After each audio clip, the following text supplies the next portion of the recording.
सबसे पहले हमें आनंद की प्राप्ति के लिए जो जीवन मिला है उस आनंद के लिए तलाश है, और आनंद की तलाश अपने अंदर मिलेगी, कहीं बाहर नहीं मिलेगी। जब तक अपने आप से नहीं जुड़ोगे, अपने अंदर नहीं जाओगे, अपनी चेतना को नहीं समेटोगे, तो आपको आनंद की प्राप्ति नहीं हो सकती।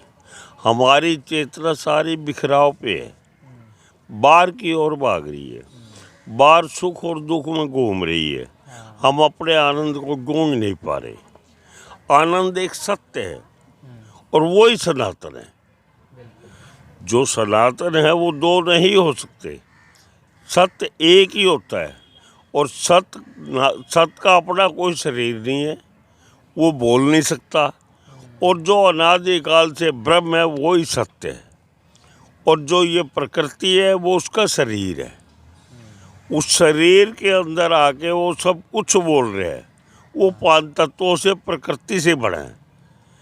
वही 5 तत्वों का शरीर सत्य को उजागर करने में मदद करता है।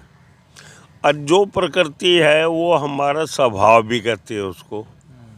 इन 5 तत्वों का स्वभाव अपने आप में बिल्कुल सत्य है, इनमें कोई दुर्गुण नहीं है, पर ये गुणों से मिलके प्रभावित हो जाती है।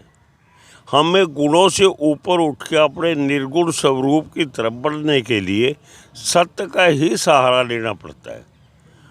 और सत्य तभी उजागर होता है अंदर हमारे, जब हम पुरानी पद्धति पे आ जाएं कि मैं कौन हूँ। जैसे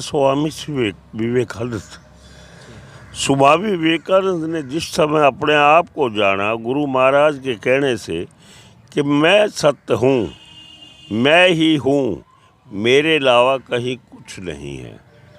इस मैं को जानो।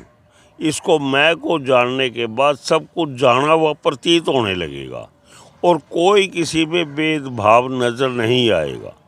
जो भेदभाव नज़र आता है वो गुणों की प्रकृति की वजह से नज़र आता है। ये कोई बुरी बात नहीं है, ये भी कोई बुरी बात नहीं है, क्योंकि जितनी लीला है ये प्रकृति की लीला है, और प्रकृति में ऐसे बनी हुई है। अपने अपने रिवाज हैं, अपने अपने नाम रूप उपाधि हैं, अपना अपना सबका सिस्टम है। उस सिस्टम से भी कोई बुराई नहीं है, पर उस सिस्टम में बहस करनी व्यर्थ है। उस सिस्टम में बहस करनी व्यर्थ है, वरना हमारा जीवन खराब हो जाता है।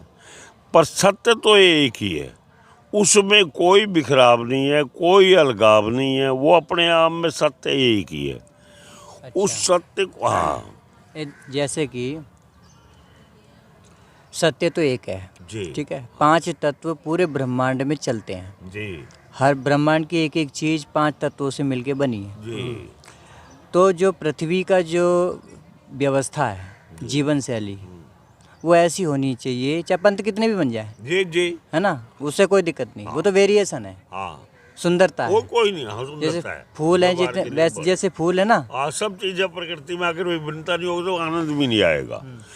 तो उसके हिसाब से जो पंथ है ना उनकी जो दिशा होनी चाहिए वो होनी चाहिए कि आदमी का उत्थान हो, ऊपर की ओर उठे, हाँ, नीचे की ओर ना गिरे, हाँ, नरक की ओर ना जाए वो। हाँ, ठीक है ना। अगर वो नरक की तरफ जा रहा है, वो पंथ उसका ले जा रहा है, हाँ, तो फिर वो वेद विरुद्ध काम कर रहा है। हाँ। वेद का मतलब किताब नहीं होता, ज्ञान, वेद का मतलब ज्ञान होता है। बिल्कुल, बिल्कुल, तो 5 तत्व का जो ज्ञानी होगा उसे ऋषि बोलेंगे, हाँ, और ऋषि का जो ज्ञान होता है वो तुम्हें स्वर्ग तक ले जा सकता है। बिल्कुल, बिल्कुल। स्वर्ग क्या, स्वर्ग से भी ऊपर, स्वर्ग से भी ऊपर है, वो तो अनंत यात्रा है ना। जहाँ अपने आप में अनंत है, अनंत के अलावा कहीं कुछ नहीं है। उस वहाँ तक पहुँच सकता है, और वो भी इसी मनुष्य जन्म के में है। ये तो मनुष्य जन्म तो हमारा बहुत ही दुर्लभ है, बहुत ही भाग से मिलता है। अब ये जो दुर्लभ जो शरीर है ना, आप देख रहे हो कि मानव शरीर का कितना दुरुपयोग हो रहा है। ये सिर्फ रजोगुण की वजह से, रजोगुण ज़्यादा प्रभावी है इस समय, और दूसरे नंबर पर तमोगुण प्रभावी है, जो छल कपट का अंदर भाव रखता है। अगर ये दोनों भावों से आदमी ऊपर उठ जाए तो सतोगुण प्रभावी हो जाएगा, और सतोगुण के अंदर आदमी अपने लिए कम सबके लिए कार्य करेगा, जिसमें मैं भी आ गया। सर्वे भवन्तु सुखिनः। हाँ, जिसके अंदर मैं भी आ गया, वो चीज़ में जब उसका मन लग जाएगा, उधर को जब मन भागेगा, उसके आनंद की वर्षा उसके ऊपर अलग ही अपने आप ही होने लगेगी। ये कुदरत का, प्रकृति का नियम है।